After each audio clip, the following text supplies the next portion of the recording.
பாகம் 466.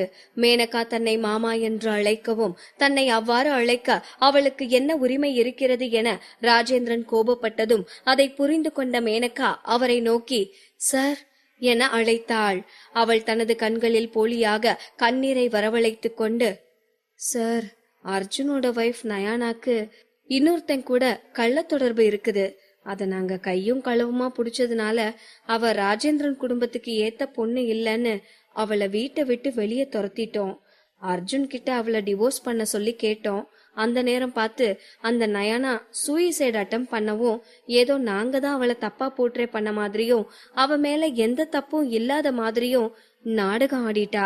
அத அர்ஜுனும் நம்பிட்டான். அந்த நயானாக்கு அரவிந்த் தம்பியும் சப்போர்ட். அதனாலதான் அர்ஜுனை நாங்க இங்க பாதுகாப்பா வச்சிருந்தப்போ கூட எங்க ஆளுகள் எல்லாம் அடிச்சு போட்டுட்டு இங்க இருக்கிற பொருட்கள் எல்லாம் அடிச்சு நொறுக்கி அர்ஜுனை கூட்டிட்டு போயிட்டாரு. அதனாலதான் போலீஸ் கிட்ட கம்ப்ளைண்ட் பண்ணலான்னு என்று மேனகா கேப்பே விடாமல் தொடர்ந்து பேசிக் கொண்டிருக்க அவளை நோக்கி போதும் என்பது போல கையசைத்த ராஜராஜேந்திரன் தனது மகனான ராஜேந்திரனை நோக்கி, என்னது, போலீஸ் கம்ப்ளைண்ட் கொடுக்க போறீங்களா என்றார் கோபமாக. என்ன ராஜேந்திரன் இதெல்லாம்?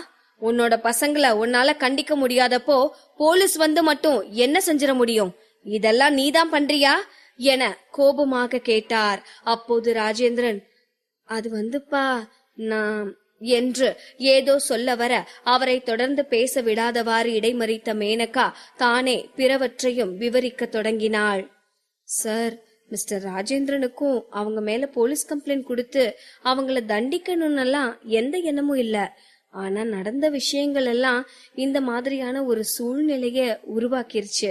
நயானா அர்ஜுன கல்யாணம் பண்ணிக்கிட்டதுல இருந்து கூட ஒரு சூழ்ச்சி இருக்குமோன்னு எங்க எல்லாருக்கும் சந்தேகமா இருக்கு.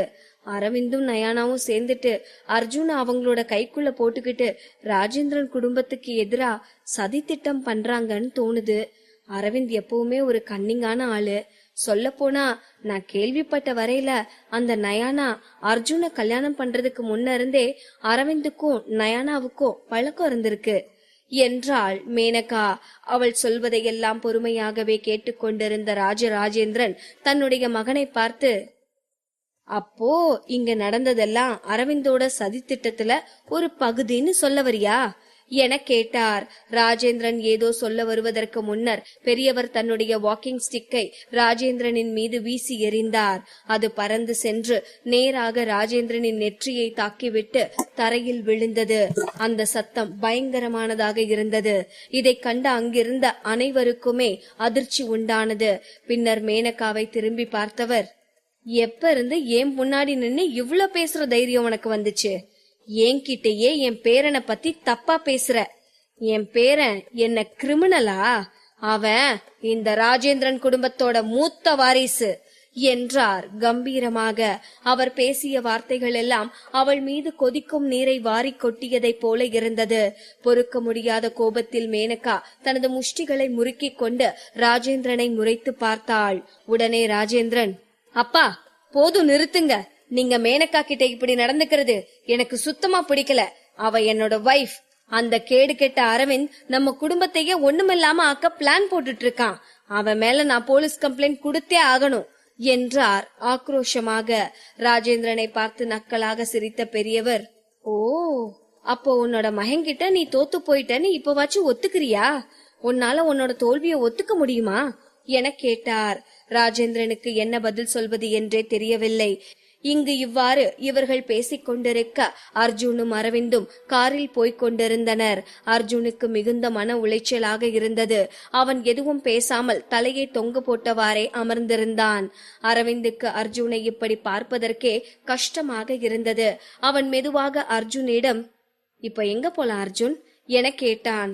ஹாஸ்பிட்டலுக்கு போகணும். நான் நயானாவை பார்க்கணும். நான் அவ கூட இருக்கணும் என்றான் அர்ஜுன். அர்ஜுன் அவ்வாறு சொன்னதும் அரவிந்திற்கு மகிழ்ச்சியாக இருந்தது. டிரைவரிடம் ஹாஸ்பிட்டலுக்கு போகும்படி சொல்லிவிட்டு அவன் தனது சீட்டில் சாய்ந்து ஆசுவாசமாக ரெஸ்ட் எடுத்தான். அர்ஜுன் கண்களை மூடி ஓய்வெடுத்துக் கொண்டிருக்கும் அரவிந்தையே பார்த்து கொண்டிருந்தான். அவன் சில நாட்களாக அரவிந்தை பார்க்கவில்லை. ஆனால் முன்னர் பார்த்ததற்கு இப்போது அவர் எடை குறைந்து மெலிந்து போய் காணப்பட்டதாக அர்ஜுனுக்கு தோன்றியது. அண்ணி போனதுல இருந்தே நீங்க ரொம்பவே மன உளைச்சல்ல இருக்கீங்கண்ணா. ஆனா என்னைக்குமே நான் உங்களுக்கெல்லாம் ஈடாகவே முடியாது. உங்க பர்சனல் லைஃப்லயே இவ்ளோ ட்ராஜடி இருக்கேல, எனக்கு ஒண்ணுன்னு தெரிஞ்சதுமே என்ன பார்க்க ஓடி வந்துட்டீங்க. ஆனா என்ன பாருங்க, நயானா போன அப்புறம் நான் கொஞ்சம் கூட அவளை பத்தி யோசிக்கவே இல்ல. எனக்கு ஏன் அவ என்ன தேடுவான்னு தோணல, எனக்கு ஏன் அவ சூசைட் பண்ணிப்பான்னு தோணாம போச்சு, நான் ஏன் இப்படி பாசமா இல்லாத ஒரு மண்ணு மாதிரி இருக்கேன் என தனக்குள்ளேயே பேசிக்கொண்டவன் கண்களிலிருந்து கண்ணீர் தாரை தாரையாக கொட்டியது. சட்டென கண் விழித்த அரவிந்த் அர்ஜுன் அழுது கொண்டிருப்பதை பார்த்ததும், ஏ அர்ஜுன், என்னாச்சு உனக்கு என்று கேட்டான். சட்டென தன் கண்களை துடைத்து கொண்ட அர்ஜுன், இல்ல ஒன்னும் இல்லனா என்றான். அவன் அரவிந்தின் முன்னால் அழக்கூடாது என நினைத்தாலும் அவனால் தனது உணர்ச்சிகளை கட்டுப்படுத்த முடியவில்லை. அவனது மனநிலையை புரிந்து கொண்ட அரவிந்த், இதோ பாரு அர்ஜுன், எப்பவுமே நம்மளோட சந்தோஷம் நம்ம கிட்டதான் இருக்குது. அது யார சார்ந்தும் கிடையாது.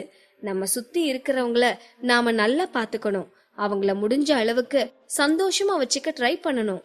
ஈவன் அவங்க நம்ம மேல கோபப்பட்டா கூட அவங்க மேல நமக்கு உண்மையான அன்பு இருந்தா நாம அவங்க கிட்ட இறங்கி போறதுல எந்த தப்பும் இல்ல.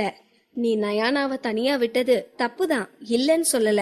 ஆனா அந்த தப்ப சரி பண்றதுக்கான வாய்ப்பு இருக்கேல, நீ அதையே நினைச்சிட்டு அலறதுல எந்த பிரயோஜனமும் இல்ல. என்ன புரியுதா என அரவிந்த் கேட்கவும், என தலையசைத்தான் அர்ஜுன். அவனுக்குள் இப்போதுதான் ஒரு தெளிவு பிறந்ததை போல உணர்ந்தான். நீ நல்லா இருக்கேலனா என அர்ஜுன் கேட்டதும் எதுவும் பதில் பேசாமல் கண்களை சுருக்கியவன் ஒரு பெருமூச்சு விட்டு என்று மட்டும் பதில் சொன்னான். ஆனால் அர்ஜுனுக்குள் அரவிந்திடம் கேட்க வேண்டிய இன்னொரு கேள்வி ஒன்று இருந்தது. அண்ணா, இப்போ அண்ணி என ஏதோ கேட்க வந்தவன் அப்படியே நிறுத்தி கொண்டான். அரவிந்திற்கு என்ன பதில் சொல்வதென்று தெரியவில்லை. நல்ல வேளையாக கார் மருத்துவமனையின் வாசலில் வந்து நின்றது. உடனே காரில் இருந்து இறங்கிய அர்ஜுன் விறுவிறுவென நயானா அனுமதிக்கப்பட்டிருந்த வார்டை நோக்கி ஓடினான். அங்கே வாசலில் நயானாவின் அப்பா நின்று கொண்டிருந்தார். அர்ஜுனை கண்டதும் அவர் கண்களில் கோபக்கனல் தெரிந்தது. அங்கேயே நில்லு என கத்தினார் அவர். அவருக்கு அருகில் வந்த அர்ஜுன், மாமா, நயானா இப்போ எப்படி இருக்கா? கண்ணு முழிச்சிட்டாளா என பதட்டத்துடன் கேட்டான். இரவு முழுக்க கண் விழித்திருந்த சோர்வு நயானாவின் அப்பாவினுடைய கண்களில் தெரிந்தது. அவர் அதே சோர்வான கண்களில் அர்ஜுனை பார்த்து, இல்ல, நயானா இன்னும் கண்ணு முழிக்கல என்று சொன்னார். அவர் சொன்னதை கேட்டு அதிர்ச்சி அடைந்த அர்ஜுன், மாமா என்ன சொல்றீங்க? பிளீஸ் கொஞ்சம் தெளிவா சொல்லுங்க. நயானா இப்ப எப்படி இருக்கா என கத்தினான் பதட்டமாக. ரொம்ப நேரமா என்னென்னமோ முயற்சி பண்ணியும் நயானா இன்னும் கண்ணு முழிக்காம இருக்கிறா. இது இப்படியே நடிச்சதுன்னா அவ கோமாவுக்கு போறதுக்கான வாய்ப்பு அதிகம் இருக்குன்னு டாக்டர் சொல்லிட்டாங்க என்றவர் தனது அழுகையை கட்டுப்படுத்த முடியாதவராய் அழத் தொடங்கினார். அவர் அவ்வாறு சொன்னதும் அவரையே அதிர்ச்சியாக பார்த்து கொண்டிருந்த அர்ஜுன், என்ன மாமா சொல்றீங்க என கேட்டான். நயானாவின் அப்பா அழுதவாறே அர்ஜுனை பார்த்து, என்னோட மகளை எந்த நிலைமைக்கு ஆளாக்கிட்டீங்களே, பிளீஸ் இனியும் அவளுக்கு எந்த வலியும் கொடுக்காத. அவளால இனி எதையும் தாங்க முடியாது. அவளை காலம் முழுக்க பாத்துக்க அவளோட அம்மாவும் நானும் இருக்கோம். இனி யாரும் என் மகளை தேடி வராதீங்க.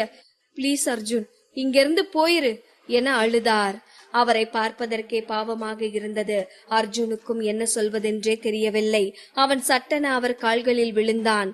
அர்ஜுனின் இந்த செய்கையை சற்றும் எதிர்பாராத நயானாவின் அப்பா, ஐயோ என்னது, எழுந்திருங்க என்று சொல்லி பின்னே நகர்ந்தார். நான் எங்கேயும் போக மாட்டேன். பிளீஸ் என்னை இங்கிருந்து போக சொல்லாதீங்க. நான் இப்ப நயானா கூட இருக்கணும், எப்பவுமே நயானா கூடவே இருக்கணும் என்றான் அர்ஜுன். அவன் அவ்வாறு சொல்லவும் நயானாவின் அப்பாவிற்கு கோபம்தான் வந்தது. என்ன சொன்ன? அவ கூடவே இருக்கணுமா? இது சொல்றதுக்கு உனக்கு என்ன தகுதி இருக்கு அர்ஜுன்? அவளுக்கு அபார்ஷன் ஆகும்போது நீ ஏன் அவ கூட இல்ல? அவளை எல்லாரும் அவமானப்படுத்தும் போது நீ ஏன் அவ கூட இல்ல? அவளுக்கு என்ன பண்றதுனே தெரியாம தற்கொலைதான் ஒரே வழின்னு சூசைட் பண்ணிக்கிட்டாளே, அப்போ ஏன் நீ அவ கூட இல்லாம போன? கூட இருக்க வேண்டிய நேரத்துல எல்லாம் இல்லாம போயிட்டு இப்ப அவ சாக கிடக்கும் போது வந்து அவ கூடவே வாழ்க்கை முழுக்க இருக்கணும்னு சொல்றியே, இது உனக்கே கேவலமா தெரியல? உனக்கு ஞாபகம் இருக்கா அர்ஜுன்? நயானாவ கல்யாணம் பண்ணி கொடுக்கும்போது அவ கைய உன் கையில வச்சு அவளை விட்டு என்னைக்கும் பிரிய மாட்டேன்னு சத்தியம் பண்ணனியே, அதையே உன்னால காப்பாத்த முடியல. நீ இப்ப சொல்றத என்னை எப்படி நம்ப சொல்ற அர்ஜுன் என்றார் மிகுந்த ஆவேசத்துடன். அவர் கேட்ட ஒவ்வொரு கேள்வியும் அர்ஜுனின் இதயத்தை சுத்தியலை வைத்து அடிப்பதை போல இருந்தது. அவன் கண்களில் நீர் நிறைந்து சிவந்து போயிருந்தது.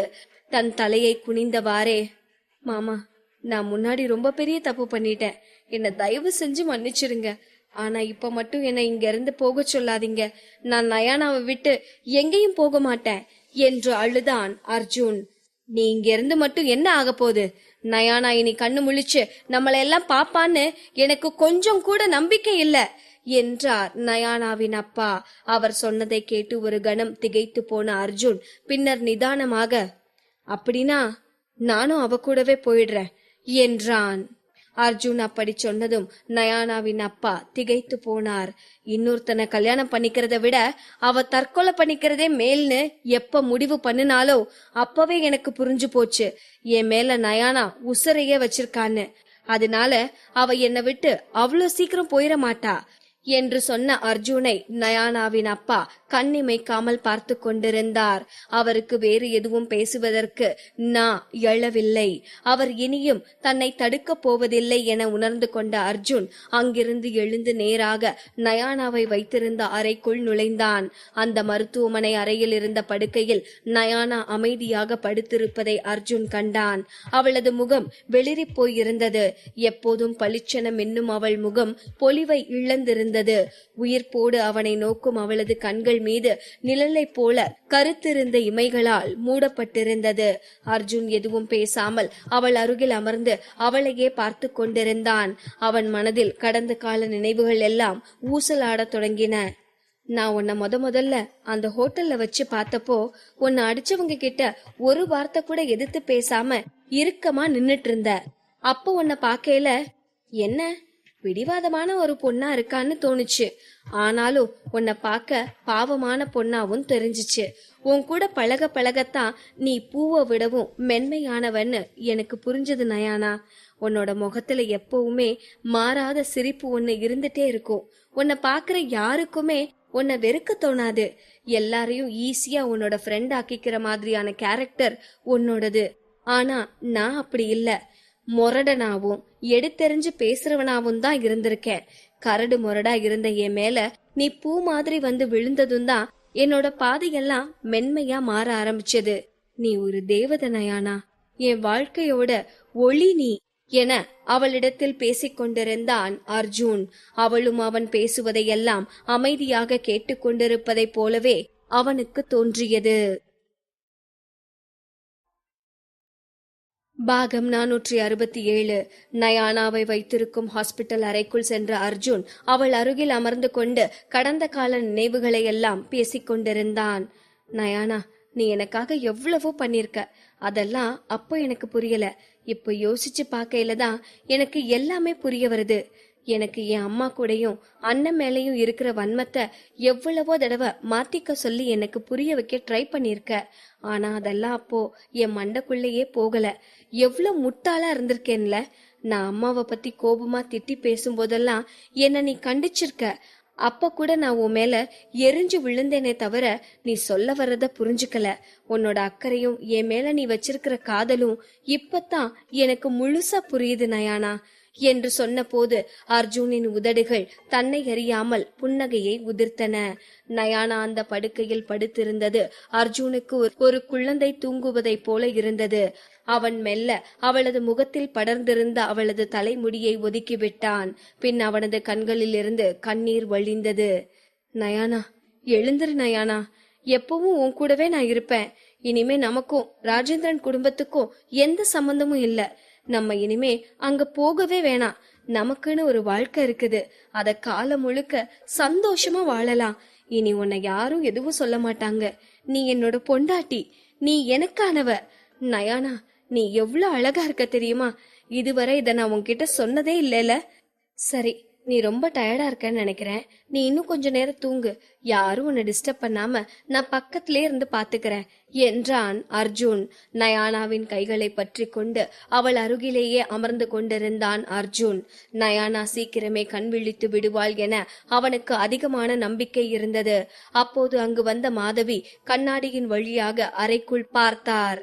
அங்கு அர்ஜுனை கண்டதும் அவரது கண்கள் பனித்தது. நயானாக்கு ஒன்னும் ஆகாது, அவ சீக்கிரமே கண்ணு முழிச்சிருவா என கூறினார். அரவிந்தும் அந்த அறையில் அர்ஜுனை பார்த்துவிட்டு பெருமூச்சு விட்டான். பின்னர் மாதவி அரவிந்தை பார்த்து, இங்க பாரு அரவிந்த், நயானா செத்து பொழைக்கிற நிலைமையில இருக்கா. அவளுக்கு ஏதாச்சும் ஒன்னு ஆச்சுன்னா அர்ஜுனால தாங்கிக்க முடியுமா சொல்லு? ஆனா பொம்மி எங்க இருக்கா, என்ன பண்றான்னு கூட உனக்கு யோசிக்கணும்னு தோணல. எதுவுமே நம்ம கூடவே இருக்கிற வரைக்கும் அதோட அருமை தெரியாது. பொம்மி உன்ன அவ்வளோ காதலிச்சா, உனக்கும் அவ மேல எவ்வளோ காதல் இருக்குன்னு எனக்கு நல்லாவே தெரியும். நான் சொல்றேன் அரவிந்த், உங்களை இந்த வாழ்க்கையே திரும்ப ஒன்னா சந்திக்க வைக்கும் என்று சொல்லிவிட்டு பெருமூச்சு விட்டார் மாதவி. அவர் இவ்வாறு சொல்லவும் அரவிந்த் அவந்திகாவின் நினைவுகளில் ஆழ்ந்து போனான். உண்மைதாமா, என்னால அவந்திகாவை மறக்க முடியாது.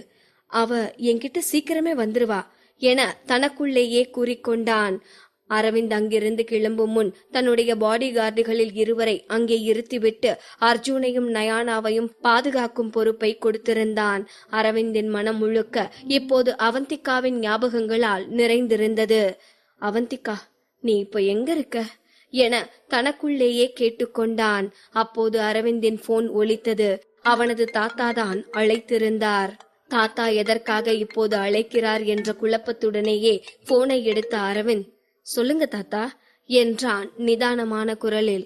அரவிந்த், உடனே கிளம்பி நம்ம வீட்டுக்கு வா, நான் உன்கிட்ட கொஞ்சம் பேசணும் என்று சொல்லிவிட்டு போனை கட் செய்தார். தன் தாத்தா இவ்வாறு போன் செய்து அவனை பார்க்க வரச் சொல்வதெல்லாம் அபூர்வத்திலும் அபூர்வம். இன்று இவர் போன் செய்து தன் வீட்டிற்கு வரச் சொல்லி இருக்கிறார் என்றால் ஏதாவது மிக முக்கியமான விஷயமாகத்தான் இருக்கும் என அரவிந்த் புரிந்து கொண்டான்.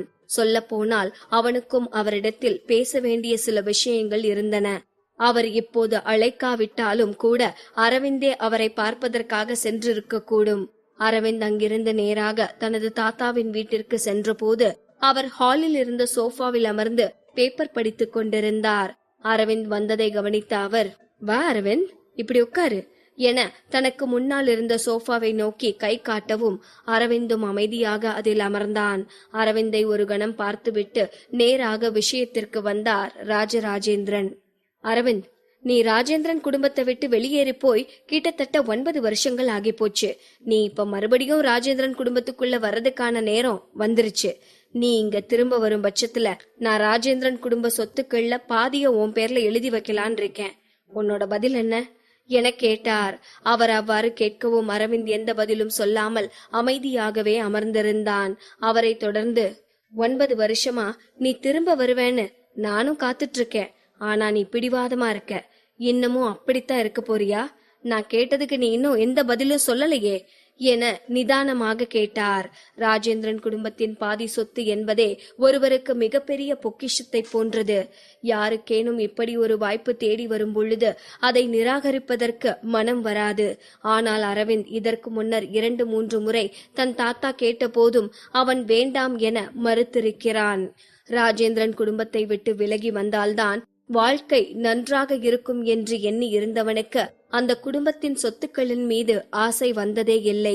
அதுவும் போக ராஜேந்திரன் குடும்ப சொத்துக்கள் எல்லாம் தன்னுடைய அப்பாவிற்கு சொந்தமான பிறகு அது தானாகவே அர்ஜுனுக்குத்தான் போக போகிறது என்பதால் அரவிந்தும் அந்த சொத்துக்களுக்காக அர்ஜுனிடத்தில் போட்டி போடவும் விரும்பியதில்லை.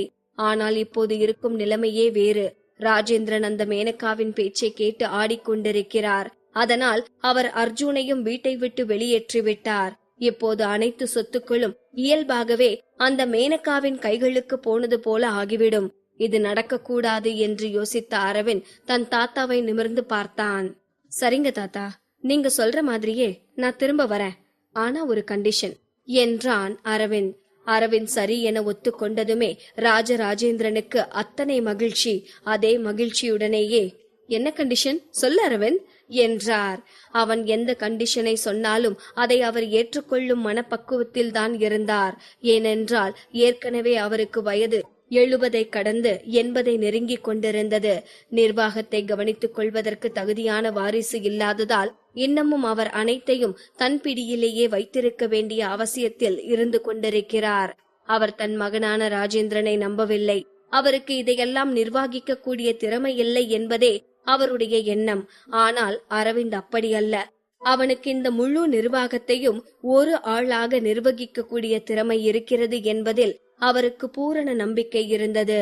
அரவிந்த் மட்டும் ராஜேந்திரன் குடும்பத்தை விட்டு வெளியேறாமல் இருந்திருந்தால் எப்பொழுதோ அவனிடம் முழு பொறுப்பையும் ஒப்படைத்துவிட்டு அவர் ஓய்வெடுத்திருப்பார். இப்போதும் கூட அரவிந்த் இதற்கு ஒப்புக்கொண்டதில் மிகவும் மகிழ்ச்சிதான் அவருக்கு. அரவிந்த் அவரை நிதானமாக பார்த்துவிட்டு, நீங்க சொல்ற மாதிரி பொறுப்புகளை ஏத்துக்க நான் தயாரா இருக்கேன். ஆனா என்ன, நீங்க என்னோட விருப்பத்துக்கு செயல்பட விடணும். என்னை யாரும் எந்த விதத்திலையும் கட்டுப்படுத்த கூடாது என்றான். அவன் சொன்னதை கேட்டதும் பெரியவர், அப்படின்னா நீ நடிக்கிறத நாங்க தடுக்க கூடாதுன்னு சொல்ல வரியா என ஒருவிதமான முகச்சுளிப்புடன் கேட்டார். அரவிந்துடைய சொத்துக்கள் ராஜேந்திரன் குடும்ப சொத்துக்களுடன் ஒப்பிடும்போது மிகவும் சொற்பமானதாக தெரிந்தாலும் எதுவுமே இல்லாத ஒரு இளைஞன் வெறும் 8 ஆண்டு கால போராட்டத்தில் இவ்வளவு பெரிய நிலைக்கு உயர்ந்திருக்கிறான் எனும் போது அரவிந்தின் சொத்தானது மிக பெரிய ஒன்றுதான். அதை அவனுக்கு கொடுத்தது அவனுடைய நடிப்பு கலையும் சினிமாவும் தான். எனவே தனது தாத்தா அவ்வாறு கேட்டு முகம் சுளித்தது அரவிந்திற்கு ஒரு மாதிரி இருந்தது. என்னோட தொழில் அது, எதுக்காகவும் அதை நான் விட்டு கொடுக்க மாட்டேன் என்றான் அரவிந்த் உறுதியான குரலில். அவன் அவ்வாறு சொன்னதும் பெருமூச்சு விட்ட பெரியவர், அப்படி அந்த சினிமால என்னதான் இருக்குன்னு எனக்கு புரியவே இல்ல. என்ன பொறுத்த வரைக்கும் அதெல்லாம் waste of time and money. Okay, எனக்கு இப்ப இருக்கிற யங்ஸ்டர்ஸோட மைண்ட் செட் புரியறது இல்ல. எனக்கு வயசாயிடுச்சு, நான் ரொம்ப பழைய ஆளு. நீ சொன்ன கண்டிஷனுக்கு நான் ஒத்துக்கிறேன், நான் உன்னை தடுக்க மாட்டேன் என்று சொன்னவர், நாளைக்கு நடக்க போற போர்ட் மீட்டிங்ல சந்திக்கலாம் என்றார். அரவிந்த் எழுந்து நின்று தனது ஆடைகளை சரி செய்துவிட்டு அங்கிருந்து கிளம்பினான். அவன் நடந்து செல்வதையே பார்த்து கொண்டிருந்த பெரியவருக்கு அரவிந்தின் கம்பீரமான நடையின் மீது ஈர்ப்பு ஏற்பட்டது. அவனுடைய காலில் அடிபட்டிருக்கிறது என்று சொன்னால் யாராலும் நம்ப முடியாது என்னும் அளவிற்கு அவனது நடை அத்தனை கம்பீரமாக இருந்தது. அவன் தன் வலிகளை ஒருபோதும் வெளிக்காட்டிக் கொள்ள மாட்டான். தனக்காக யாரும் பரிதாபப்படுவதையும் விரும்ப மாட்டான். இதெல்லாம் தான் ராஜராஜேந்திரனுக்கு அரவிந்திடம் மிகவும் பிடித்தவை. அடுத்த நாள் ராஜராஜேந்திரன் அலுவலகத்தின் போர்டு மீட்டிங் ஏற்பாடு செய்யப்பட்டிருந்தது. தனது காரில் அந்த அலுவலகத்தை வந்தடைந்த போது ராஜேந்திரனின் முகமே கடுகடுவென இருந்தது. அவர் தனது பிஏவிடம், அப்பா எதுக்காக இந்த போர்டு மீட்டிங் அரேஞ்ச் பண்ணிருக்காரு, ஏதாச்சும் சொன்னாங்களா என கேட்டார். நோ சார், ஆக்சுவலி நேத்து சாரோட ஆபீஸ்ல இருந்து அவர் பிஏ கால் பண்ணி இன்னைக்கு போர்ட் மீட்டிங்க்கு வர சொல்லிருக்காங்க அப்படின்னு மட்டும்தான் சொன்னாங்க. சொல்ல போனா அவங்களுக்கும் வேற இன்ஃபர்மேஷன் எதுவும் தெரியல என்றாள் ராஜேந்திரனின் பிஏ. அப்பாக்கு வயசாக வயசாக அவர் பண்ற விஷயங்கள் எல்லாம் பெரிய தொல்லையாத்தான் இருக்குது. இதெல்லாம் தேவையில்லாத ஒண்ணு என எரிச்சல் பட்டு கொண்டார் ராஜேந்திரன். விறுவிறுவென சென்றவர் லிப்டில் ஏறி மாடியில் இருக்கக்கூடிய கான்பரன்ஸ் ஹாலை அடைந்தார். அங்கு ஏற்கனவே அனைத்து ஷேர் ஹோல்டர்களிலிருந்து கம்பெனியின் முக்கிய நிர்வாகிகள் அனைவருமே கூடியிருந்தனர். அவர்கள் எல்லோரும் ராஜேந்திரனை கண்டதும் புன்முறுவல் செய்ய அவர்களுக்கெல்லாம் பதில் புன்முறுவல் செய்துவிட்டு முன் வரிசையில் தனக்கான சீட்டில் சென்று அமர்ந்தார். அவருக்கு அருகே அவரின் அப்பா ராஜராஜேந்திரனுக்கான இருக்கை காலியாக இருந்தது. அது அவர் இன்னும் வரவில்லை என்பதை உறுதிப்படுத்தியது. ராஜேந்திரன் அந்த இருக்கையை வெறித்து பார்த்து கொண்டிருந்தார். இந்த சீட்ல நான் உட்கார போற நாள் சீக்கிரமா வரப்போகுது என மனதிற்குள் நினைத்து கொண்டவர் தனக்குள்ளேயே சிரித்து கொண்டார். அப்போது வாசலில் சலசலப்பு ஏற்பட்டது. அப்போது அங்கு நின்று கொண்டிருப்பவர்கள் பேசுவதை ராஜேந்திரனின் காதுகளில் விழுந்தது. சூப்பர் ஸ்டார் அரவிந்த் இங்க என்ன பண்றாரு? அவர்தான் ராஜேந்திரன் சாரோட மூத்த பையன். ஆனா ரொம்ப வருஷத்துக்கு முன்னவே அவர் இந்த குடும்பத்தை விட்டு வெளியே போயிட்டாரு. ஆனா இப்போ இதுக்காக இங்க வந்திருக்காருன்னு தான் ஒன்னும் புரியல. என் பொண்ணுக்கு சூப்பர் ஸ்டார் அரவிந்த்னா அவ்வளவு பிடிக்கும். அவரோட மூவிஸ் எல்லாம் ஒண்ணு கூட மிஸ் பண்ண மாட்டா. நான் அவளுக்காக அவர்கிட்ட ஆட்டோகிராஃப் வாங்கிட்டு போனா அவ ரொம்ப சந்தோஷப்படுவா. இவ்வாறு தன்னை சுற்றி இருப்பவர்கள் எல்லாம் பேசிக் கொண்டிருக்க இங்கு என்ன நடந்து கொண்டிருக்கிறது என புரியாமல் ராஜேந்திரன் வாசலை பார்த்தார். அங்கு அரவிந்த் கருப்பு நிற கோட் சூட் அணிந்து கொண்டு கம்பீரமாக நடந்து வந்து கொண்டிருந்தான். அவன் தன்னை நெருங்கி வருவதை அறிந்த ராஜேந்திரனின் முகம் கோபத்தில் சிவந்தது. உடனே தனது இருக்கையை விட்டு எழுந்த ராஜேந்திரன் நேரே நுழைவாயிலுக்குள் சென்று அரவிந்தை வழிமறித்தார். "ஏய், உனக்கு இங்க என்ன வேலை?" என கோபமாக கேட்டவர் பிறகு எதையோ நினைத்தவராய், "ஓ, இப்பதான் புரியுது. அர்ஜுனை பத்தி என்கிட்ட பேசுறதுக்காக வந்திருக்கியா? அவன் மறுபடியும் இந்த குடும்பத்துக்கு வரணும்னு உன்னை சமரசம் பேச அனுப்பி வச்சிருக்கானா?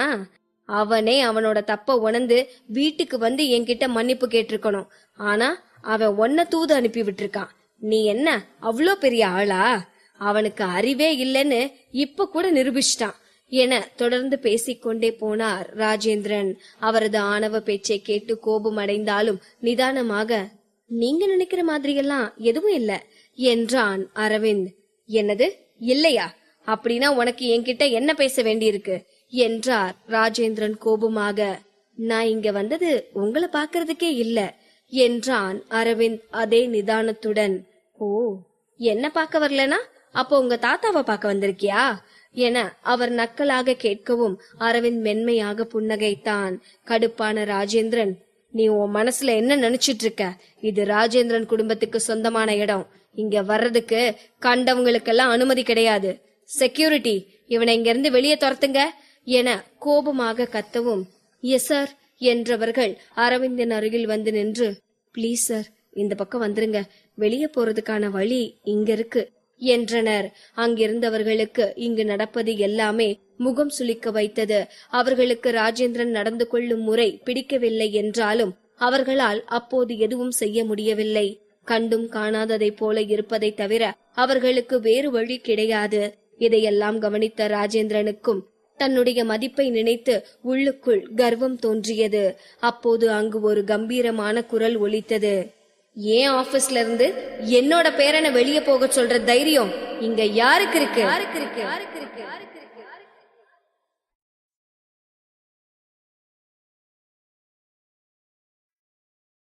பாகம் 468. ராஜராஜேந்திரனின் அலுவலகத்தில் அவரால் ஏற்பாடு செய்யப்பட்டிருந்த போர்டு மீட்டிங்கில் அனைவரும் அமர்ந்திருக்க அங்கு வந்த அரவிந்தை ராஜேந்திரன் வெளியே போகச் சொல்லி சண்டையிட்டு கொண்டிருக்கையில், "என்னோட பேரனை வெளியே போக சொல்றதுக்கு இங்க யாருக்கு தைரியம் இருக்கு?" என ஒரு கம்பீரமான குரல் கேட்டது. அரவிந்தை கண்டதும் ராஜராஜேந்திரனின் முகத்தில் புன்னகை பூக்கள் பூத்து குலுங்கியதை அங்கிருந்த அனைவரும் கவனிக்க தவறவில்லை. அவரது மனம் முழுக்க மகிழ்ச்சி நிறைந்திருந்தது. அப்படியே அவர் அங்கே நின்று கொண்டிருந்த அவரது மகனும் அரவிந்தின் தந்தையுமான ராஜேந்திரனை பார்த்தபோது அவர் முகத்தில் இருந்த புன்னகையெல்லாம் மறைந்து வெறுப்பு தோன்றியது. "நான் தான் அரவிந்த இங்க வர சொன்னேன். அவனை எதுக்காக நீ வெளியே போக சொல்ற? நான் கூப்பிட்ட ஒருத்தனை வெளியே போக சொல்ற அளவுக்கு உனக்கு அவ்வளோ தைரியம் வந்துருச்சா?" என ராஜேந்திரனை பார்த்து கேட்டார் பெரியவர். அவர் அனைவரது முன்னாலும் வைத்து அப்படி கேட்டது ராஜேந்திரனுக்கு அவமானமாக இருந்தது. அவரது முகத்தில் மாறி மாறி அறைந்ததை போல உணர்ந்தார் அவர். அவரது முகம் வெளிரி போனது. அனைத்து ஷேர் ஹோல்டர்களும் கூடியிருக்கக்கூடிய ஒரு போர்டு மீட்டிங்கில் வைத்து தன்னுடைய அப்பா எப்படி பேசுவார் என்று அவர் சிறிதும் நினைத்து கூட பார்க்கவில்லை. ஆனாலும் தன்னுடைய அப்பாவை எதிர்த்து எதுவும் பேசுவதற்கு ராஜேந்திரனுக்கு துணிவில்லை. "இல்லப்பா, எனக்கு தெரியல" என்றார் தடுமாற்றமான குரலில். "இப்ப தெரிஞ்சிருச்சுல" என பெரியவர் கடுமையான குரலில் கேட்கவும், தெரிஞ்சிச்சுப்பா" என்றார் ராஜேந்திரன் மிகவும் அடக்கமாக. அப்போது ராஜேந்திரன் தனது கையை நீட்டி, "வாங்கப்பா, நான் உங்களோட சீட்டுக்கு உங்களை கூட்டிட்டு போறேன்" என்று சொல்லவும் அவரை ஒரு முறை முறைத்து பார்த்த பெரியவர் அரவிந்தை நோக்கி கையை நீட்டினார். அவரது இந்த செய்கையால் மீண்டும் ஒரு முறை அவமானப்பட்டதை போல உணர்ந்தார் ராஜேந்திரன். அரவிந்த் பெரியவரை பார்த்து, "தாத்தா, உங்களுக்கு வயசானாலும் கூட நீங்க யாரோடைய கைய பிடிச்சு நடக்கிற அளவுக்கு தளர்ந்து போகலன்னு நினைக்கிறேன்" என்றான். அரவிந்த் அப்படி சொன்னதும் அவனை பார்த்து சிரித்த பெரியவர், "அட பாவி, உன் தாத்தாவுக்கு உதவி பண்ண கூட மனசு வரல பாரு உனக்கு" என்று சொன்னவர் அரவிந்தின் தோளை தட்டிவிட்டு கம்பீரமான சிங்கம் போல அந்த கான்பரன்ஸ் ஹாலிற்குள் நுழைந்தார். அரவிந்தும் அவருடனேயே நடந்து சென்றான். இருவரும் ஒன்றாக நடந்து வருவதை பார்த்தவர்களுக்கு அந்த காட்சி அத்தனை கம்பீரமாக இருந்தது. அவர்கள் இருவரும் அவர்களுக்கான இருக்கையில் சென்று அமரவும் அங்கிருந்த அனைவரும் அவரவர் இருக்கையில் அமர்ந்தனர். ராஜேந்திரனும் தன்னுடைய இருக்கையில் சென்று அமர்ந்தார். பின்னர் ராஜேந்திரன் பேசத் தொடங்கினார். உங்க எல்லாரையும் நான் இங்க கூப்பிட்டதுக்கான காரணம் ஒரு முக்கியமான அறிவிப்பை சொல்றதுக்காகத்தான். அவர் இவ்வாறு சொல்லவும் அனைவரும் ஒருவரை ஒருவர் குழப்பமாக பார்த்து கொண்டனர். அவர் தொடர்ந்து பேசத் தொடங்கினார். இதோ என்னோட மூத்த பேரன் அரவிந்த். இவனை உங்க எல்லாருக்குமே தெரிஞ்சிருக்கும். ஒரு நடிகனா உங்களுக்கெல்லாம் முன்னவே அறிமுகமானவன் தான். இந்த ராஜேந்திரன் குரூப் ஆஃப் கம்பெனிஸுக்கு புது சிஇஓவா என்னோட பேரன் அரவிந்த நான் நியமிக்கிறேன். இனிமே எல்லா பொறுப்புகளையும் என் பேரன் தான் கவனிச்சுக்க போறான் என்றார் பெரியவர். அவர் அவ்வாறு சொன்னதுமே தனது இருக்கையில் இருந்து படாரென எழுந்த ராஜேந்திரன், அப்பா என்ன பேசிட்டு இருக்கீங்க நீங்க? இதெல்லாம் யோசிச்சுதான் பண்றீங்களா? இது உங்களால எப்படி பண்ண முடியுது என கத்தினார். அவரை பார்த்து கேலியாக சிரித்த பெரியவர், ஏன் என்னால பண்ண முடியாதா இல்ல பண்ண கூடாதுன்னு சொல்றியா? அத சொல்றதுக்கு நீ யாரு என கேட்டார். அவர் அவ்வாறு சொன்னதும் ராஜேந்திரனின் முகமே மாறிப்போனது. அவர் ஏதோ சொல்ல வர அவரை பேச விடாதபடிக்கு பெரியவரே தொடர்ந்து பேசினார். இந்த கம்பெனியோட 80% ஷேர் என்னோடது. இல்ல என்னோட தனிப்பட்ட முடிவுல உனக்கு ஏதாச்சும் ஆட்சேபம் இருந்தா நீ எல்லாரையும் ஓட் பண்ண கூட சொல்லலாம் என்றவர் மற்றவர்களை பார்த்து, நீங்க என்ன சொல்றீங்க என கேட்கவும் அனைவரும் சம்மதம் என்பது போல அமைதியாகவே நின்றனர். யாருக்கும் அவருடைய முடிவை எதிர்ப்பதற்கு துணிவில்லை.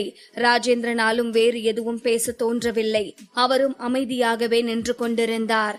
பின்னர் அங்கிருந்த அனைவரும் வெளியேறினர். இறுதியாக அப்பா, மகன், தாத்தா 3 பேர் மட்டும்தான் அந்த அறையில் நின்று கொண்டிருந்தனர். ராஜேந்திரனுக்கு தன்னுடைய கோபத்தை கட்டுப்படுத்தவே முடியவில்லை. அவர் பெரியவரை பார்த்து, அப்பா, இந்த மானங்கெட்ட அயோக்கிய பைய ரொம்ப வருஷத்துக்கு முன்னாடியே நம்ம குடும்பத்தை விட்டு வெளியே போயிட்டான். இவனை போய் நம்ம கம்பெனியோட சிஇஓவா உட்கார வைக்கிறீங்களே என பொரிந்து தள்ளினார். உண்மைதான், ஆனா அது எதனால நடந்துச்சுன்னு நான் இங்க விளக்கணும்னு நினைக்கிறியா? அரவிந்த் இந்த குடும்பத்தை விட்டு விலகி இருந்ததால அவன் ராஜேந்திரன் குடும்பத்தோட வாரிசு இல்லைன்னு ஆகிடுமா? இல்ல உன்னோட ரத்தம் தான் அவன் உடம்புல ஓடாம போயிருமா என கத்தினார் பெரியவர். அப்போ மொத்த பிசினஸையும் இவன்கிட்டயே கொடுத்துடலான்னு முடிவு பண்ணிட்டீங்களா என ராஜேந்திரன் கேட்கவும், இல்ல இப்போதைக்கு நான் அந்த ஐடியால இல்ல. நம்ம குடும்பத்துல ஒவ்வொருத்தவங்க கிட்டையும் ஒவ்வொரு பிசினஸ் இருக்கட்டும்.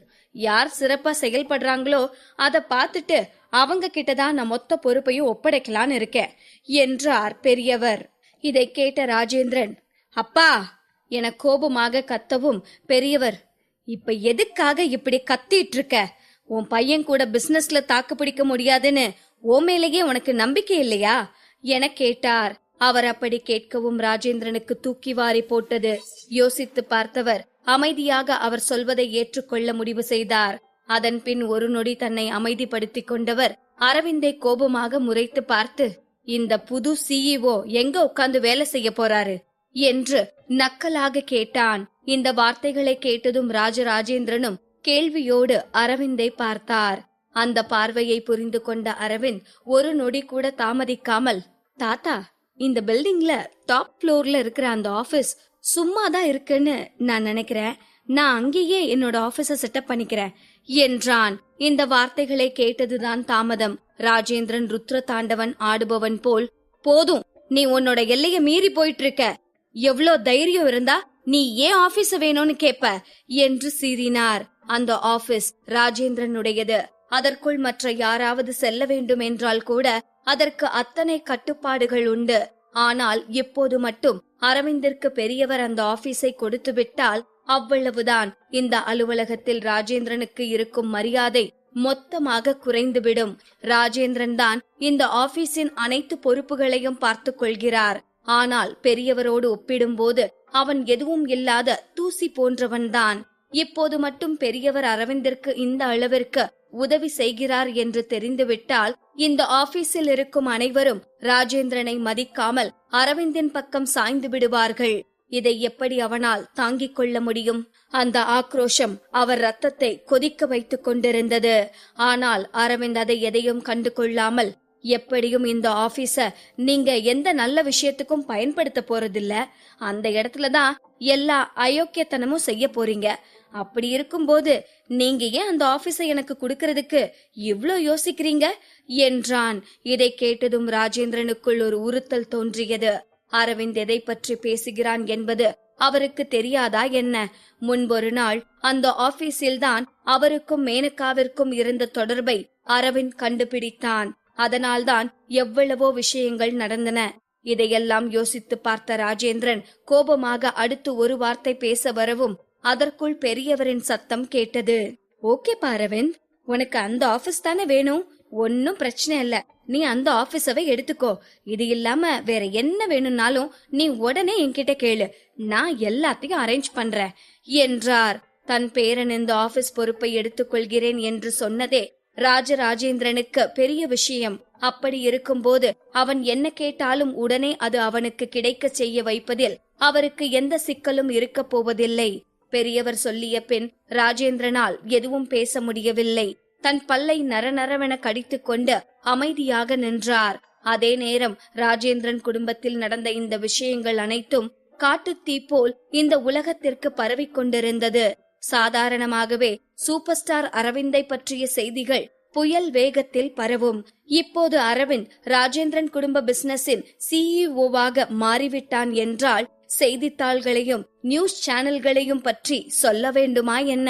ஒரு பலமான குடும்ப பின்னணியில் இருந்து வந்த சூப்பர் ஸ்டார் அரவிந்த்ராஜ் இப்போது மீண்டும் குடும்ப பிசினஸிற்கே திரும்புகிறார். ராஜேந்திரன் குடும்ப பிசினஸின் CEO super star Aravindraj. CEO ஆன பின் சினிமாவில் நடிப்பாரா சூப்பர் ஸ்டார்? இப்படியாக அரவிந்தை குறித்து பல செய்திகள் இன்டர்நெட்டில் வைரலாக பரவிக்கொண்டிருந்தன. அரவிந்த் முதலில் நடிக்க வந்ததிலிருந்தே அவனிடம் ஏதோ தனித்தன்மை இருப்பது போலவும் அவன் சாதாரண குடும்பத்திலிருந்து வந்தவன் இல்லை என்றும் பலருக்கும் சந்தேகம் இருந்தது.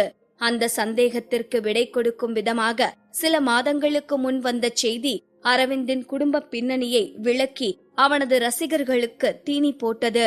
அதற்கு பின் மாயமாய் மறைந்து போனது போல் அவன் குடும்ப பின்னணி குறித்த செய்திகள் அனைத்தும் இன்டர்நெட்டில் இருந்து காணாமல் போனது. ஆனால் இப்போது எந்த சந்தேகமும் இல்லாமல் இப்படி ஒரு செய்தி வரவும் அரவிந்தின் ரசிகர்கள் அனைவரும் குதித்து கொண்டிருந்தார்கள்.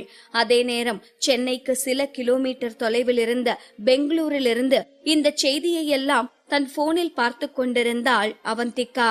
அனைத்து செய்திகளிலும் அரவிந்த் சிஇஓவாக அறிவிக்கப்பட்ட அந்த நிகழ்வு ஒளிபரப்பப்பட்டு கொண்டிருந்தது.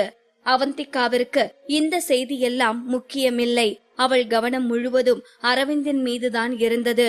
அரவிந்தை நன்றாக பார்த்தாள். எப்போதும் போல் அவன் முகம் உணர்ச்சியற்று இருந்தது. முன்பை விட அந்த முகத்தில் இப்போது கொஞ்சம் கடுமை கூடிவிட்டது போலவும் இருந்தது. ஆனால் அவன் முகத்தில் இருந்த அந்த சோகம் மறைந்து ஏதோ ஒரு உறுதியோடும் தீவிரத்தோடும் இருப்பது போல் இருந்தது. அதை பார்த்ததும் தான் அவந்திகாவிற்கு கொஞ்சம் நிம்மதியாக இருந்தது. அவந்திகா அரவிந்தை விட்டு வந்து கிட்டத்தட்ட 1 மாதமாக போகிறது. இந்த 1 மாதத்தில் அவள் பெங்களூரில் நன்றாக செட்டில் ஆகி இருந்தாள். அவளுக்கு என்று ஒரு வீடு இருந்தது. இப்போது அவளது கேமிங் பிராட்காஸ்டும் நன்றாக நடந்து கொண்டிருந்தது. அவள் எதிர்பார்த்ததை விடவும் நன்றாக பிரபலமாகிக் கொண்டிருந்தாள். நல்ல வருமானமும் கிடைத்துக் கொண்டிருந்தது. ஆனால் ஒவ்வொரு நாளும் ஒவ்வொரு நொடியும் கூட அவள் அரவிந்தை பற்றித்தான் யோசித்துக் கொண்டிருந்தாள். அரவிந்த் எப்போது என்ன செய்து கொண்டிருப்பான், அவன் நன்றாக தூங்கினானா சாப்பிட்டானா என்றுதான் யோசித்துக் கொண்டிருந்தாள். ஒவ்வொரு நாளும் அரவிந்தை பற்றி ஏதாவது ஒரு செய்தி இன்டர்நெட்டில் வராதா என்று தவித்துக் கொண்டிருந்தாள். ஒரு கட்டத்தில் அவள் அவனுக்கே போன் செய்து அவன் எப்படி இருக்கிறான் என்று கூட கேட்கலாம் என்று நினைத்தாள். ஆனால் அவன் தூக்கமில்லாமல் தவித்த நாட்களை நினைத்து பார்த்தவள் அந்த எண்ணத்தை கைவிட்டாள். இப்போது அவள் எதிர்பார்த்து காத்து கொண்டிருந்த அந்த செய்தி வந்தது. அதுவும் அவள் துளியும் எதிர்பார்த்திடாத பெரும் செய்தியாக வந்தது. ஆனாலும் அவளுக்கு ஒரு நிறைவு தோன்றவில்லை. 2 ஆண்டுகள் அவனோடு ஆன்லைனில் ரொமான்ஸ் செய்து கொண்டிருந்தாள். அதன் பின் அவனுடைய தீவிர ரசிகையாக இருந்தாள். இப்போது அவள் அவனுடைய மனைவி, அவன் உயிர் காதலி. ஆனால் என்ன செய்வது, அவனை பற்றி செய்திகளை அவள் இன்டர்நெட்டில் பார்த்துத்தான் தெரிந்து கொள்ள வேண்டியிருக்கிறது. இந்த முரணை நினைத்தால் அவளுக்கு சிரிப்புதான் வந்தது. இத்தனை நாட்களாக அவள் அரவிந்த் எப்படி இருக்கிறான் என்று தெரியாமல் தான் தவித்துக் கொண்டிருந்தாள் என்று நினைத்திருந்தாள். ஆனால் இப்போது அவனை பற்றி தெரிந்த பிறகும் அவள் மனம் வலியில் வாடிக்கொண்டிருந்தது. இப்போதுதான் அவள் மனம் பிரிவால் வாடுகிறது என்பதையே அவளால் புரிந்து கொள்ள முடிந்தது.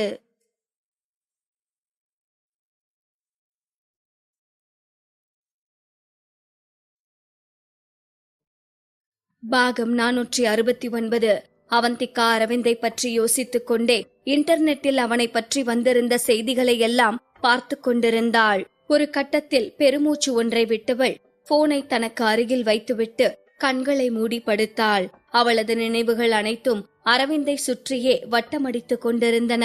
அவள் நினைவுகளை கலைக்கும் விதமாக அவளது அடுத்த மெசேஜ் நோட்டிபிகேஷனை காட்டிக்கொண்டே இருந்தது. அப்படி என்ன மெசேஜ் வருகிறது என்று அவந்திகா போனை எடுத்து பார்த்தாள். நீண்ட நாளாக எந்த மெசேஜும் இல்லாமல் இருந்த வாட்ஸ்அப் குரூப் ஒன்றிற்கு சட்டென உயிர் வந்ததைப் போல் அதிலிருந்து தொடர்ந்து மெசேஜ் வந்து கொண்டே இருந்தது. அது அவர்களுடைய Aravind Raj fans club group தான். ஹே கைஸ், நாளைக்கு நம்ம சூப்பர் ஸ்டார் பெங்களூர் வராராம். யாரெல்லாம் இப்ப பெங்களூர்ல இருக்கீங்க என்று ஒரு மெசேஜ் வந்திருந்தது. அதை தொடர்ந்துதான் அடுத்தடுத்து மெசேஜ் வர ஆரம்பித்திருந்தது. அந்த மெசேஜை பார்த்ததும் அவந்திகாவிற்கு ஒரு வகையான மகிழ்ச்சியும் பயமும் ஒன்று சேர்ந்து வந்தது. இப்போது எதற்காக அரவிந்த் பெங்களூரு வருகிறான்? ஒருவேளை தான் பெங்களூரில் இருப்பது அரவிந்திற்கு தெரிந்து விட்டதா என்றெல்லாம் அவந்திகா யோசிக்க தொடங்கிவிட்டாள். அப்போது வாட்ஸ்அப் குரூப்பில் இருந்த ஒருவர் விளக்கம் கொடுத்தார். Hey guys, superstar Aravind Raj அவரோட கம்பெனிக்கான புது ப்ராஜெக்ட் ஒண்ணுல சைன் பண்றதுக்காக தான் பெங்களூர் வராரு. ஆனா அவர் தன்னோட ஃபேன்ஸ் எல்லாம் ரகசியமா சந்திக்க இருக்கிறதா அவரோட மேனேஜர் கிட்ட இருந்து எனக்கு நியூஸ் வந்துச்சு. இவ்வாறாக அந்த நபர் சொல்லவும் அந்த குழுவில் இருந்த அனைவருமே உற்சாகமானார்கள்.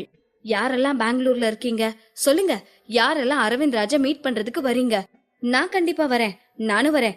இப்போ பெங்களூர் பக்கத்துல தான் இருக்கேன், ஷுவரா வந்துருவேன். ஹே, என்னப்பா அது, கொஞ்சம் முன்னவே சொல்லிருக்க கூடாதா? நான் இப்போ மும்பைல ஒரு கான்ஃபரன்ஸ்ல இருக்கேன். இது முன்னவே தெரிஞ்சிருந்தா நான் அதுக்கேத்த மாதிரி பிளான் பண்ணிருப்பேன். சரி, நீங்கெல்லாம் போயிட்டு வாங்க. என்னோட லக் அவ்வளவுதான். நீ மட்டும் இல்ல, நானும் அன்லக்கி ஃபெல்லோ தான். என்னாலையும் வர முடியாது. பெங்களூர் பெங்களூர் பெங்களூர். ஹே ஹே ஹே, சூப்பர் ஸ்டார் அரவிந்த் ராஜ மீட் பண்ண போறோம். இவ்வாறாக அந்த வாட்ஸ்அப் குரூப்பில் இருக்கும் ஒவ்வொருவரும் தங்களுக்குள் பேசிக் கொண்டிருந்தனர். அப்போது அந்த குரூப் அட்மினிடமிருந்து ஒரு மெசேஜ் வந்தது. சாரி கைஸ், இதுல ஒரு சிக்கல் இருக்கு. இது ஒரு சீக்ரெட் மீட் மாதிரி தான் அரேஞ்ச் பண்ணிருக்காங்க.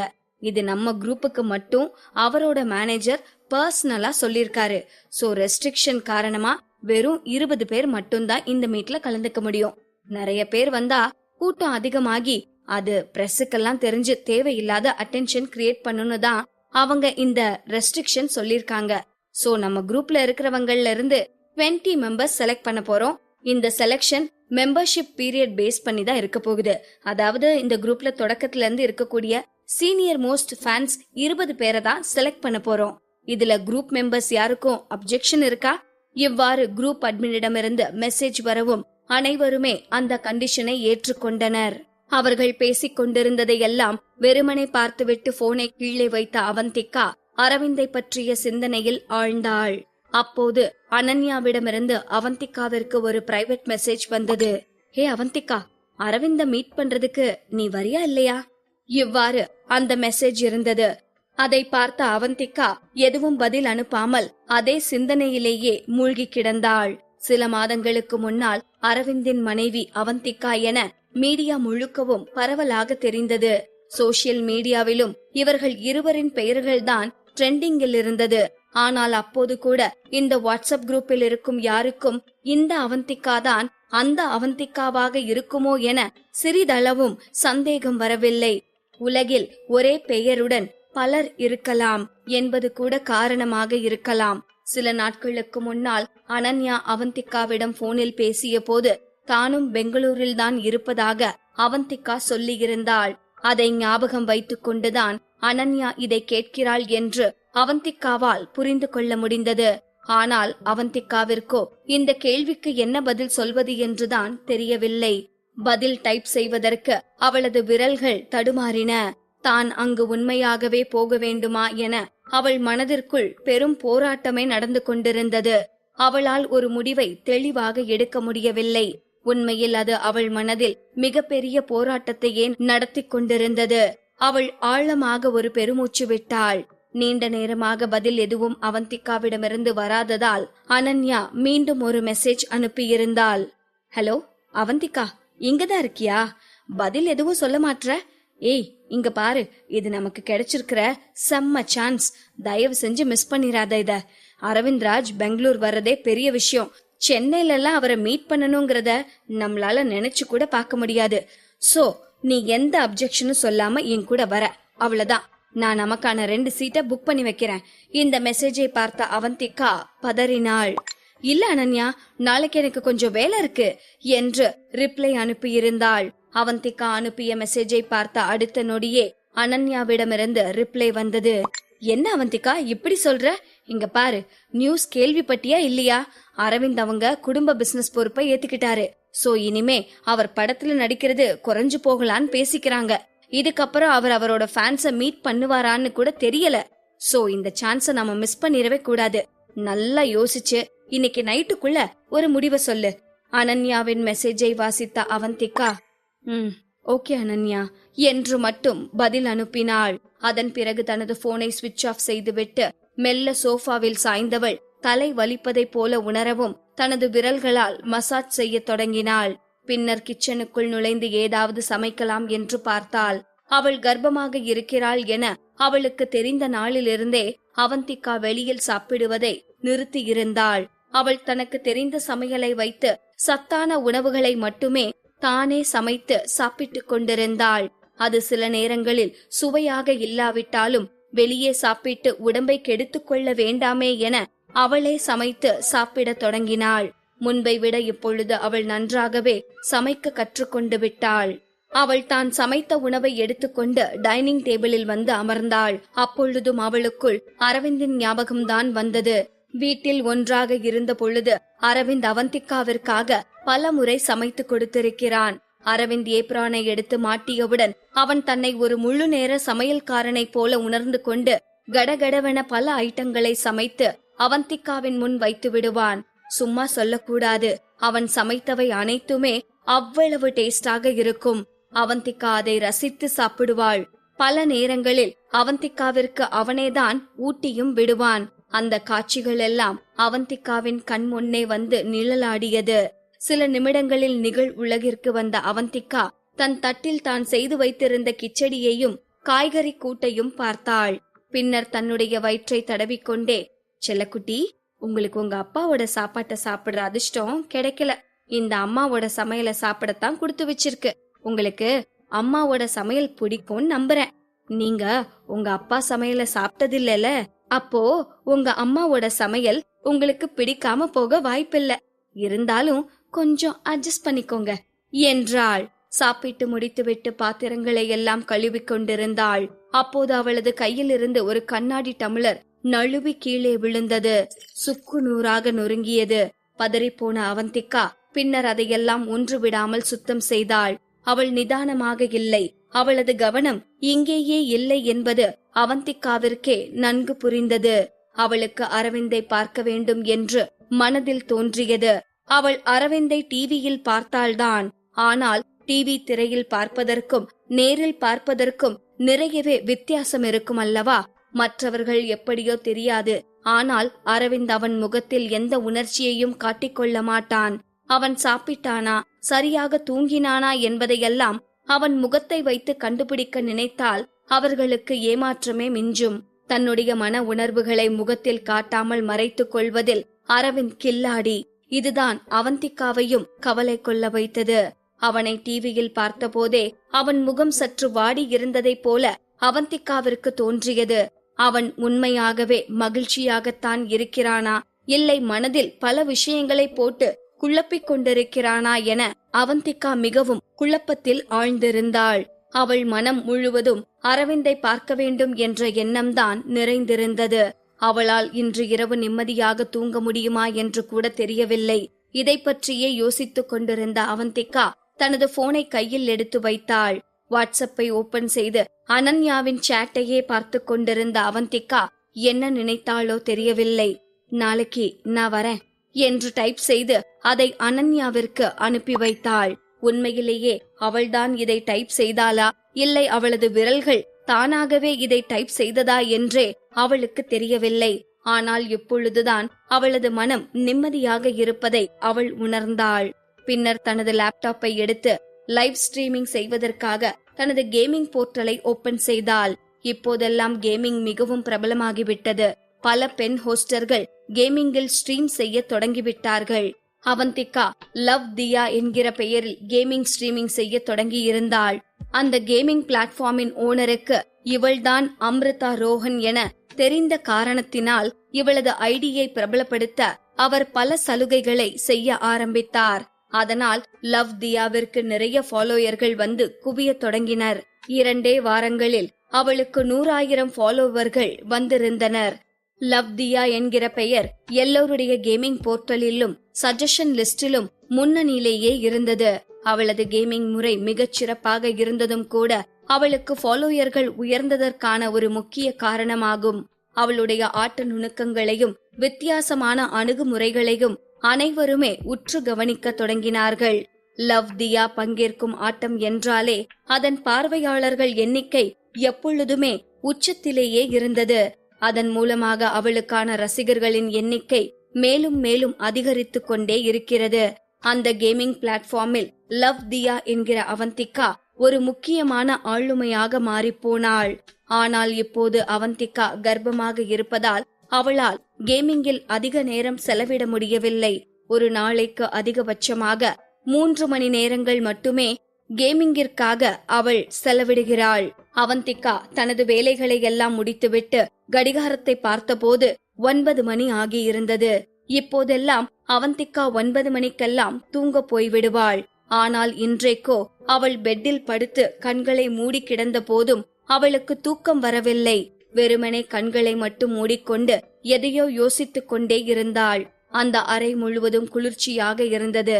சென்னையில் ஏசி போட்டு இருக்கும் குளுமையை விட பெங்களூரின் பனிக்கால இரவில் ஏசி போடாமலேயே அதிக குளிராக இருந்தது. எப்பொழுதும் அவளுக்கு அரவிந்தின் ஞாபகம்தான் வந்தது. அவனுடன் ஒன்றாக இருக்கும் பொழுது அவனது கதகதப்பான உடம்புக்குள் ஒரு பூனைக்குட்டியை போல ஒடுங்கி படுத்து கிடப்பாள் அவந்திகா. அவனது மேனியின் கதகதப்பில் அவள் நிம்மதியாக உறங்கி போவாள். அதையெல்லாம் நினைத்து கொண்டிருந்தவளுக்கு பழைய ஞாபகங்கள் என்னும் கத்தி அவளது இதயத்தை மெல்ல மெல்ல கிழிப்பதைப் போல இருந்தது. எழுந்து அமர்ந்த அவந்திகா தனது முழங்கால்களுக்குள் அவளது முகத்தை புதைத்து கொண்டு அழத் தொடங்கினாள். அழுது கொண்டே இருந்தவள் எப்போது தூங்கி போனாள் என்று அவளுக்கே தெரியவில்லை. மறுநாள் காலை அதிகாலையிலேயே எழுந்து விட்டாள் அவந்திகா. பனி விலகாத அந்த காலை குளிரில் அவந்திகா எழுந்து சென்று முகத்தை கழுவினாள். ஒரு ஸ்வெட்டரையும் பனிக்குள்ளாவையும் எடுத்து மாட்டிக்கொண்டு சமையலுக்கான காய்கறிகள் வாங்குவதற்காக கடை தெருவிற்கு சென்றாள். அவள் ரோட்டில் நடந்து சென்று கொண்டிருக்கும் போது யாரோ அவளை பின்தொடர்வதைப் போல தோன்ற தன்னை சுற்றி முற்றி பார்த்தாள் அவந்திகா. ஆனால் வழக்கம் போல மக்கள் பரபரப்பாக நடந்து கொண்டிருந்தார்களே தவிர அவள் நினைத்ததைப் போல வித்தியாசமாக யாரும் அங்கு தென்படவில்லை. சமீப காலமாக இப்படித்தான் அவளுக்கு அடிக்கடி தோன்றுகிறது. அவளை யாரோ பின்தொடர்கிறார்கள் என்றே அவள் எண்ணிக்கொள்கிறாள். தான் நிருபராக இருந்ததால் ஏற்படக்கூடிய சித்த பிரம்மையாக கூட இருக்கலாம் என அவள் அதை அப்படியே கடந்தும் விடுகிறாள். பின்னர் காய்கறிகளை எல்லாம் வாங்கிக் கொண்டு அவந்திகா தன்னுடைய வீட்டை நோக்கி திரும்பினாள்.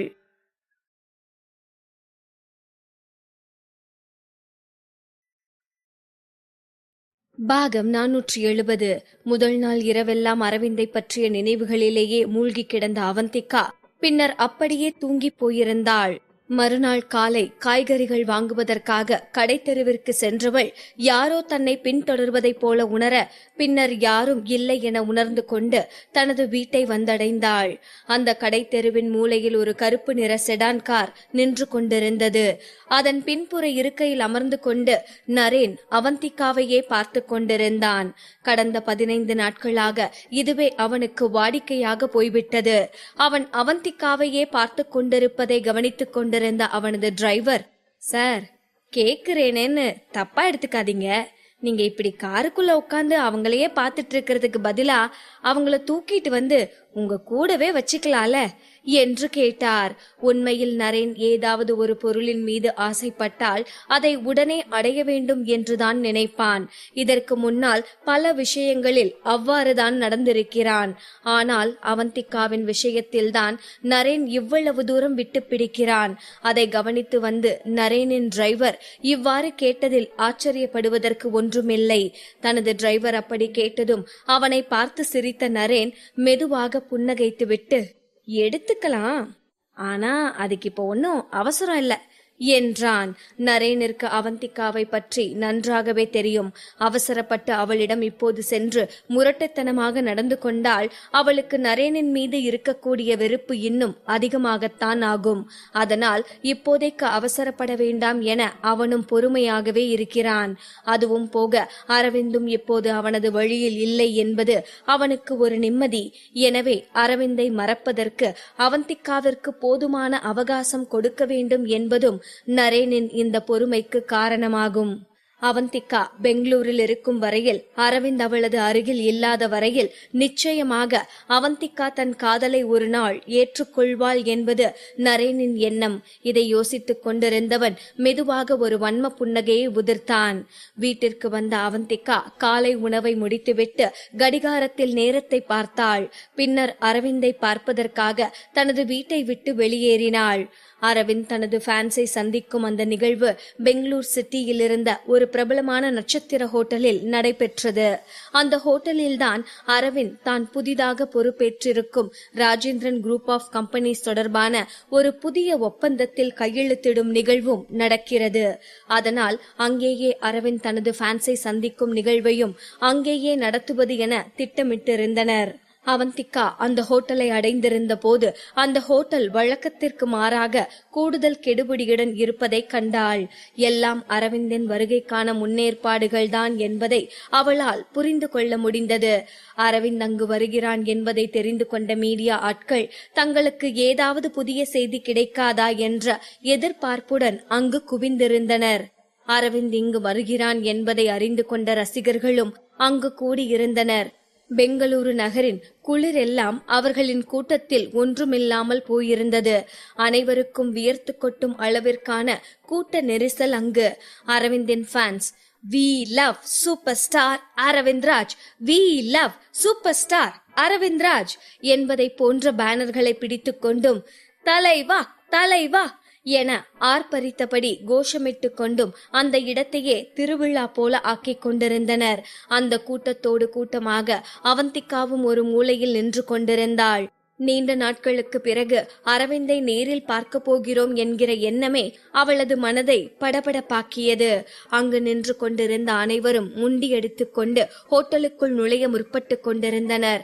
அரவிந்தின் பாடி கார்டுகளும் ஹோட்டல் செக்யூரிட்டிகளும் கூட்டத்தை கட்டுப்படுத்துவதற்காக திணறிக் கொண்டிருந்தார்கள். அவர்கள் ஹோட்டலுக்குள் நுழைந்து விடாமல் தடுப்பதற்காக ஒரு நீண்ட கயிறு ஒன்று தடுப்பாக போடப்பட்டது. அதேபோல் கயிற்றால் இருபுறமும் கூட்டம் விலக்கப்பட்டு ஹோட்டலுக்கு செல்வதற்கு வசதியாக பாதை ஒன்றும் விடப்பட்டிருந்தது. அங்கு நின்று கொண்டிருந்த அரவிந்தின் ரசிகர்கள் அரவிந்தை பற்றியே சிலாகித்து பேசிக் கொண்டிருந்தனர். என்னோட லைஃப்ல இன்னைக்கு தான் பெஸ்ட் டேயா இருக்க போகுது. என்னோட ஹீரோ சூப்பர் ஸ்டார் அரவிந்த் ராஜ நான் பார்க்க போறேன். ஸ்கிரீன்ல பாக்குறத விட நேர்ல அரவிந்த் ராஜ் ரொம்பவே அழகா இருப்பாருன்னு சொல்லுவாங்க. இன்னைக்கு அந்த அழக நான் பக்கத்துல பார்க்க போறேன். ஆனா என்ன ஒண்ணு வருத்தமா இருக்குன்னா, அரவிந்த் ராஜ்க்கு கல்யாணம் ஆகிடுச்சு. அவருக்கு கல்யாணம் ஆனா இப்ப என்ன? அதுக்காகலாம் எனக்கு அவர் மேல இருக்கிற லவ்வ என்னால மாத்திக்க முடியாதுப்பா. அவரோட வைஃப் யாருன்னு பார்த்தே ஆகணும். எனக்கு அவங்க மேல ரொம்பவே பொறாமையா இருக்கு.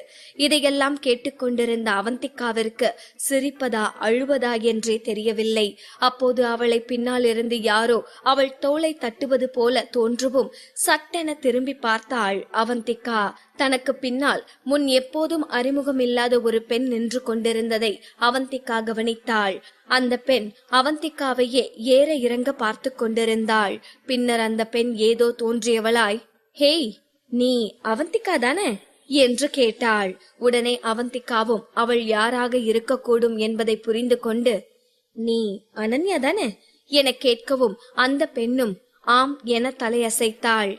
"இங்கேயே அவந்திகா நின்னுட்டு இருக்க? நம்ம குரூப் மெம்பர்ஸ்க்கு மட்டும் தனியா பின்பக்கம் ஒரு சீக்ரெட் என்ட்ரி அரேஞ்ச் பண்ணிருக்காங்க. நாம அந்த பக்கமா போவோம். எப்படியோ அரவிந்த் இங்க வந்து அவரோட பிசினஸ் மீட் எல்லாம் முடிச்சு நம்மள மீட் பண்ண வர்றதுக்கு ரொம்ப நேரம் ஆகும். சோ அது வரைக்கும் நாம நமக்கான ஏரியால வெயிட் பண்ணுவோம் என்றாள் அனன்யா. அவந்திகாவும் சரி என்று கூறிவிட்டு அவள் பின்னாலேயே சென்றாள். அவர்கள் அங்கு சென்ற போது அரவிந்துடனான சந்திப்பிற்கு அழைக்கப்பட்டிருந்த ரசிகர்களில் 20 பேர் அங்கு ஏற்கனவே நின்று கொண்டிருந்தனர். அவர்களில் ஒரு சிலர் பேசிக் கொண்டிருந்தது அனன்யாவின் காதுகளில் விழுந்தது. நாங்களும் அரவிந்த் ராஜோட ஃபேன்ஸ் தான். எங்களை ஏன் இந்த மீட்டுக்கு அலோ பண்ண மாட்டீங்க? இந்த ஃபேன்ஸ் கிளப்ல வேணா நீங்க முதல்ல இருந்திருக்கலாம். ஆனா நான் அரவிந்த் ராஜ்க்கு ஃபேன் ஆகும்போது என்னோட ஏஜ் 12. நான் என்னோட 15வது வயசுல இருந்து அவரை காதலிச்சிட்டு இருக்கேன். எங்களோட ஏஜ கணக்குல வச்சுக்கிட்டு எங்களை இங்க அலோ பண்ண மாட்டேன்னு சொல்றதெல்லாம் கொஞ்சம் கூட நியாயமே இல்ல. அந்த அனன்யா ரொம்ப திமிர் பிடிச்ச பொண்ணா இருப்பா போல. அவதான் அரவிந்த் ராஜ் ஃபேன்ஸ் கிளப்போட லீடரா இருக்கிறா. அந்த ஆணவன் தான். ஆமா, அந்த அனன்யா இதுக்கு முன்னாடி பல டைம் அரவிந்த் ராஜ பாத்திருக்கா. அவர் ஷூட்டிங் ஸ்பாட்டுக்கெல்லாம் கூட போயிருக்கா. போனதோட மட்டும் இல்லாம அவர் கூட போட்டோஸ் எல்லாம் கூட எடுத்திருக்கா. ஹே, எனக்கு ரொம்ப பொறாமையா இருக்குப்பா. அரவிந்த் ராஜ் யார் கூடயும் அவ்வளவு சீக்கிரம்ல போட்டோஸ் எடுத்துக்க மாட்டாரு. அவரை நேர்ல மீட் பண்றதே கூட ரொம்ப டிஃபிகல்ட்டான விஷயம் இல்ல. நான்லாம் அவரை ஒரு தடவை கூட நேர்ல பார்த்ததே இல்ல. சோ இந்த சான்ஸ நான் மிஸ் பண்ண போறது இல்ல. இதையெல்லாம் கேட்டுக்கொண்டிருந்த அனன்யாவிற்கு சிரிப்புதான் வந்தது. பின் அனன்யா அங்கு வந்ததை கவனித்தவர்கள் அவளை சூழ்ந்து கொண்டார்கள். லீடர், அரவிந்த் சார பாத்துட்டீங்களா? அவரு எப்படி இருக்காரு? அவர் கூட ஹேண்ட்ஷேக் பண்ணுனீங்களா? இவ்வாறாக மாறி மாறி கேள்விகளை கேட்டுக்கொண்டிருந்தனர். அனன்யா இயல்பிலேயே அமைதியான சுபாவம் கொண்ட பெண்தான் என்றாலும் இந்த ஃபேன்ஸ் மீட்டின் ஆர்கனைசர் என்கிற முறையில் அவள் கொஞ்சம் கண்டிப்புடன் நடந்து கொள்ள வேண்டியதாக இருந்தது. ஏன் எல்லாரும் இவ்ளோ அவசரப்படுறீங்க? நாம எல்லாருமா சேர்ந்துதான் அரவிந்த் ராஜ பாக்க போறோம். முதல்ல அவரோட பிசினஸ் மீட் முடிச்சு வந்த அப்புறம் தான் அவர் நம்மள மீட் பண்ணுவாரு. சோ நாம அது வரைக்கும் நமக்கான பிளேஸ்ல அமைதியா வெயிட் பண்ணணும்.